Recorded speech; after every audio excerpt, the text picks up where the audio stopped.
ओम श्री गणेशाय नमः। नमस्कार दोस्तों, फिर से स्वागत है आपका हमारे YouTube चैनल पर। दोस्तों, हिंदू पंचांग का चौथा महीना आषाढ़ माह के नाम से जाना जाता है। आषाढ़ माह भगवान विष्णु, सूर्यदेव और देवी दुर्गा को समर्पित है। आषाढ़ माह से ही वर्षा ऋतु की विधिवत शुरुआत मानी जाती है। कृषि के लिए यह मास बहुत ही महत्वपूर्ण माना जाता है। कहते हैं कि आषाढ़ कामना पूर्ति महीना कहलाता है। इस माह में किए गए तीर्थ, प्रार्थनाएं, जप, तप, साधना सिद्ध हो जाते हैं। आषाढ़ माह में ही गुरु पूर्णिमा, देवशयनी एकादशी, जगन्नाथ यात्रा जैसे बड़े बड़े व्रत त्योहार आते हैं। चतुर्मास का आरंभ भी आषाढ़ से ही होता है। इसके बाद 4 महीने तक देव सो जाते हैं और मांगलिक कार्यों पर रोक लग जाती है। दोस्तों, आषाढ़ माह की शुरुआत 5 जून 2023 सोमवार से होगी और इसका समापन 3 जुलाई 2023 सोमवार को ही होगी। इसके बाद सावन आरंभ हो जाएगा। आषाढ़ मास का नाम पूर्वाषाढ़ और उत्तराषाढ़ नक्षत्र के ऊपर रखा गया है। आषाढ़ मास के पूर्णिमा तिथि के दिन चंद्र इन दोनों नक्षत्रों के मध्य रहता है, जिसके वजह से इस महीने को आषाढ़ कहा जाता है। आषाढ़ मास में खराऊ, छाता, नमक और आंवले का दान करने से अक्षय पुण्य की प्राप्ति होती है। साल के इसी मास में अधिकांश यज्ञ करने का प्रावधान शास्त्रों में बताया गया है। आषाढ़ मास से वर्षा ऋतु शुरू हो जाती है। ऐसे में वातावरण में संक्रमण का खतरा बढ़ जाता है।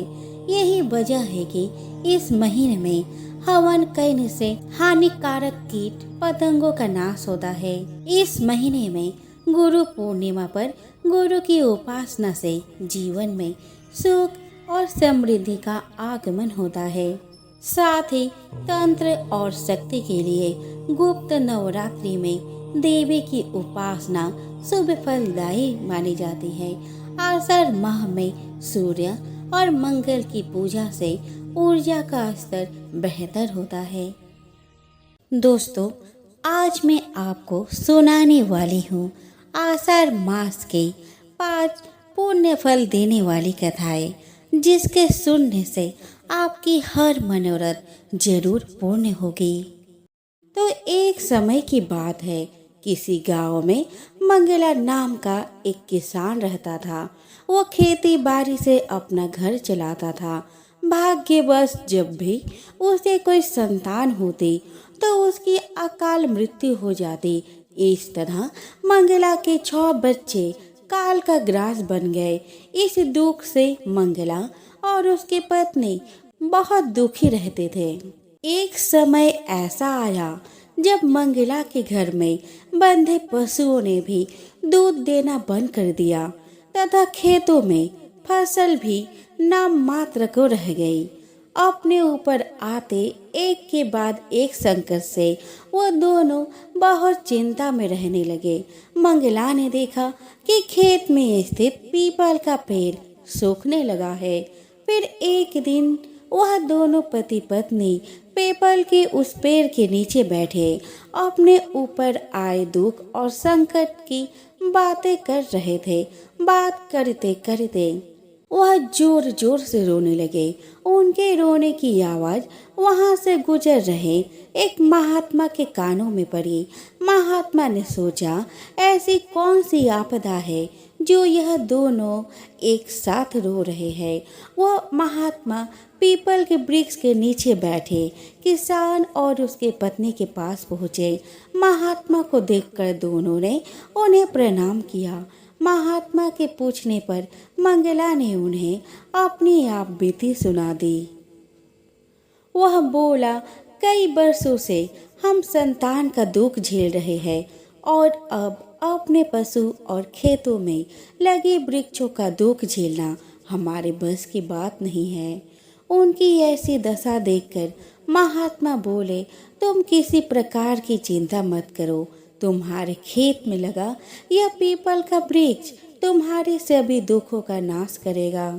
आज के बाद तुम रविवार को छोड़कर अन्य 6 दिनों तक इस पीपल को दूध, जल और तेल से सींचना तथा संध्या के समय पीपल के नीचे तेल का दीपक जलाना और 7वें दिन रविवार को पीपल में जल चढ़ाने की जगह दूध मिश्रित जल सूर्य भगवान को अर्पित करना। तुम्हारे ऊपर आया सारा संकट कट जाएगा। ऐसा कहकर वह महात्मा वहां से चले गए। मंगला महात्मा के कहे अनुसार अगले दिन से ही अपने खेत में पीपल को सींचना शुरू कर दिया और संध्या में वह पीपल के वृक्ष के नीचे तेल का दीपक जलाने लगा। देखते ही देखते मंगला के संकट कटने लगे। वह पीपल के वृक्ष फिर से हरा भरा हो गया। खेत में फसल लहलहाने लगी। पशुओं ने दूध देना शुरू कर दिया और 1 वर्ष बाद मंगला को पुत्र रत्न की प्राप्ति हुई।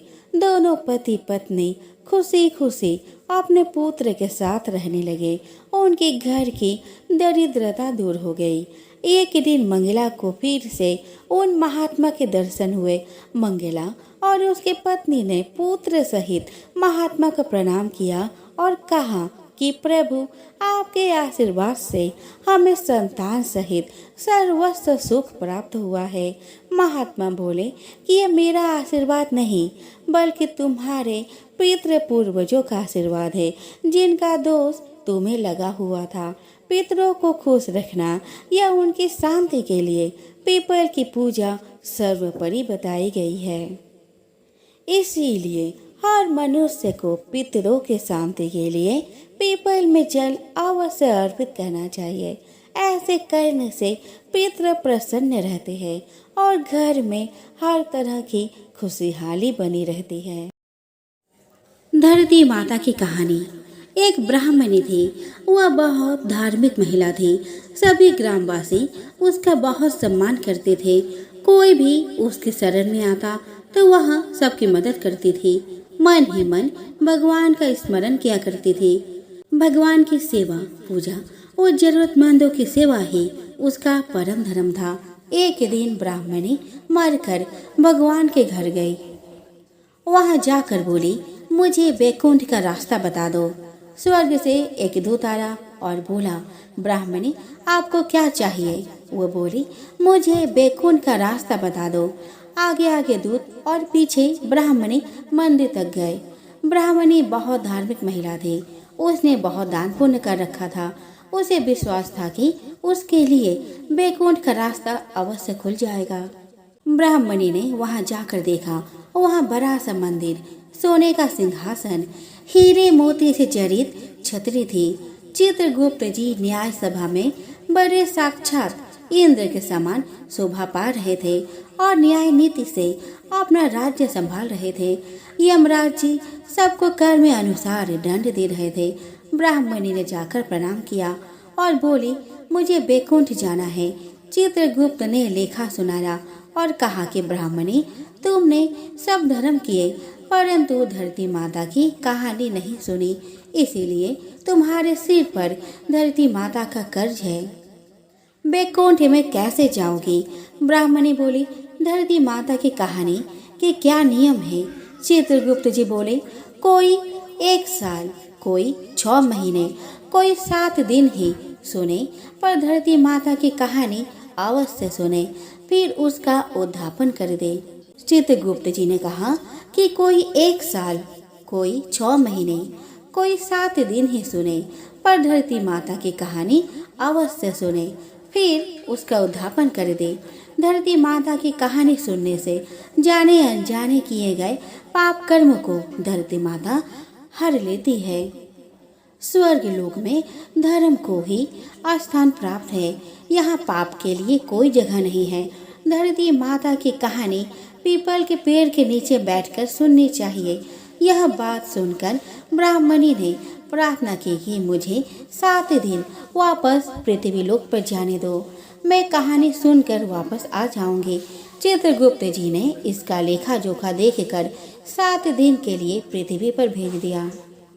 ब्राह्मणी जीवित हो गई। ब्राह्मणी ने अपने परिवार वालों से कहा कि मैं 7 दिन के लिए धरती माता की कहानी सुनने के लिए वापस आई हूँ। इस कथा को सुनने से बड़ा पुण्य मिलता है। उसने पीपल के पेड़ के नीचे बैठकर परिवार के साथ 7 दिन तक धरती माता की कथा सुनी। 7 दिन पूरे होने पर वापस धर्मराज जी का बुलावा आया। अब ब्राह्मणी को बैकुंठ में श्री हरि के चरणों में स्थान प्राप्त हुआ। जो कोई भी प्राणी धरती माता की कहानी सुनता है, मृत्यु के समय सभी पाप कर्म धरती माता हर लेती है। वह प्राणी को बैकुंठ में स्थान प्राप्त होता है। धरती माता की जय। धरती माता की सदा ही जय हो। अब मैं आपको सुनाने वाली हूँ कीरी नगरी की कथा। तो एक गांव में एक बुढ़िया माई रहती थी। उसके 2 बेटे तथा बहू भी थी। बुढ़िया माई भगवान श्री हरि विष्णु की परम भक्त थी।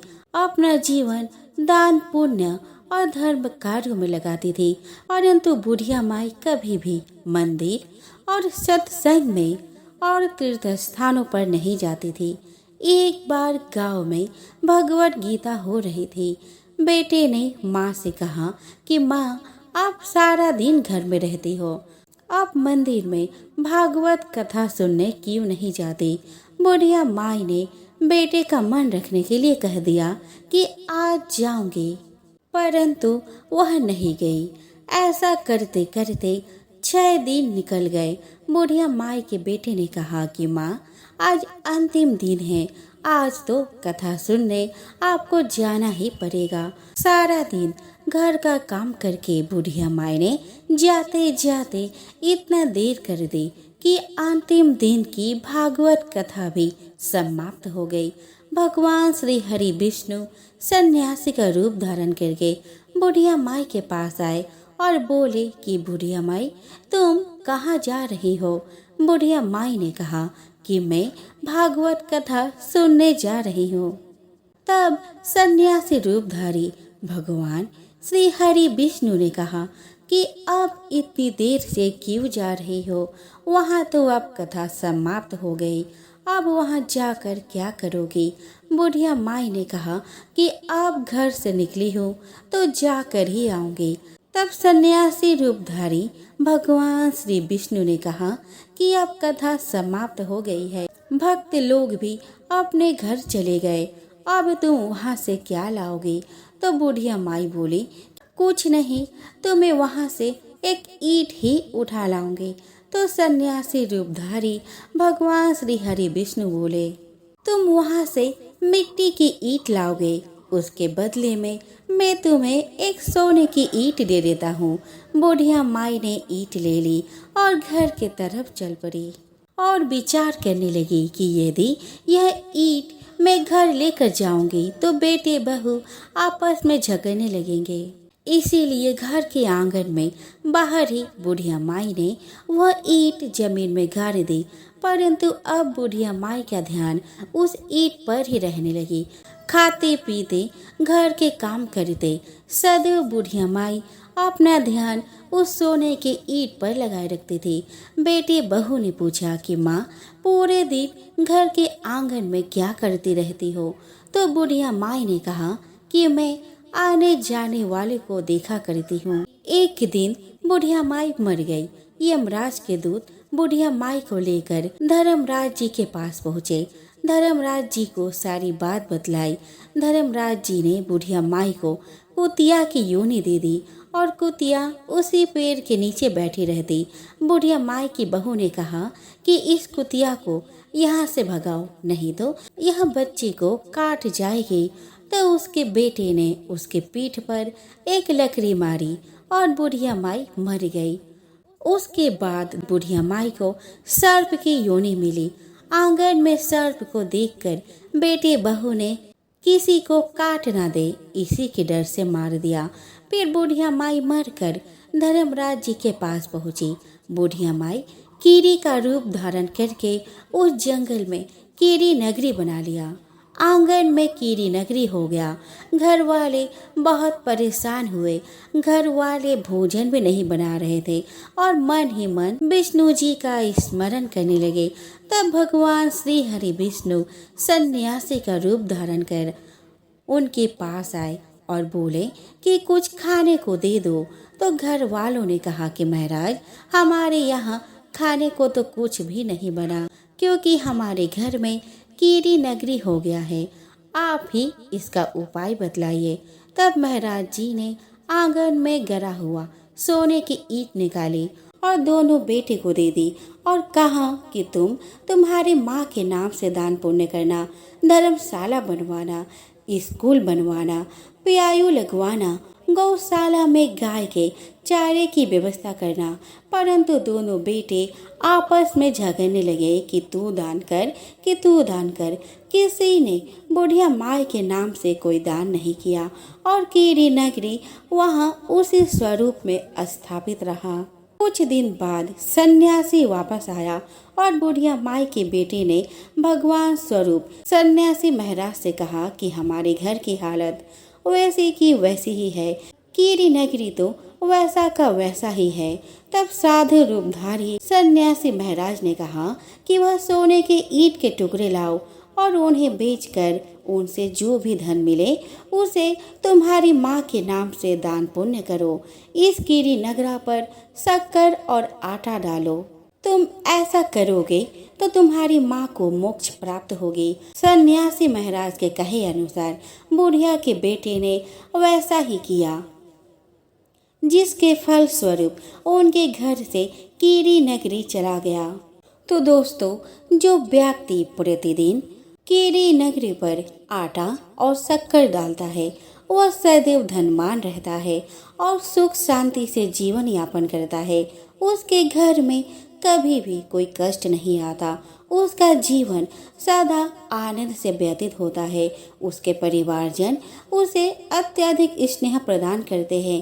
कीरी नगरी प्रतिदिन सींचने से और कीरी नगरी की कहानी सुनने से, दान पुण्य और धर्म कार्यों में रुचि लगाने से जीवन उत्तम हो जाता है। तो बोलो विष्णु भगवान की जय।